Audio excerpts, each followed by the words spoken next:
komodita, ktorá bude najviac žiadaná v roku 2026, bude meď. Myslím si a súhlasím so Šamatom, že presne meď je ako keby najlacnejší vodič spomedzi ostatných kovov, ktorý sa dneska využíva a bude sa využívať hlavne vo výrobe čipov. To znamená, že všetky nové datacentra, ktoré vzniknú v roku 2026, budú potrebovať meď. Bude potrebná vo výrobe elektromobilov, vo výrobe v princípe každého jednoho produktu, kde je nejaký čip. Takisto potvrdila, súhlasím s tým, že tí najväčší hráči v tomto biznise majú častokrát zastaralé bane, majú zastaralé ťažiarne alebo miesta, kde ťažia a je veľmi ťažké dneska naštartovať novú ťažbu alebo nájsť nové zdroje a to znamená, že už vidíme, môžeme si pozrieť na tomto grafe, že hodnota medí narastla za posledné obdobie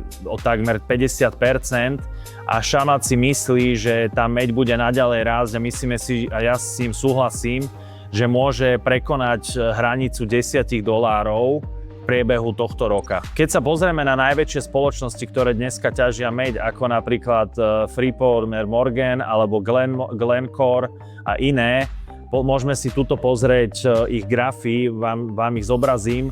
Všetky tieto spoločnosti sú dneska na totálnych maximách a myslím si, že v tomto sektore bude veľa príležitostí, veľa menších firiem, ktoré majú svoje doly alebo majú pozemky, kde sa dá ťažiť meď, ale ešte možno robia prípravnú fázu, robia tzv. Feasibility studies a rôzne prípravné práce, môžu výrazne vzrásť na hodnote a my sa tiež pozeráme na viaceré takéto spoločnosti, či už v Amerike alebo v Európe. A myslím si, že veľakrát tieto spoločnosti môžu byť aj akvizičnými targetmi od práve spoločností ako je Glencore,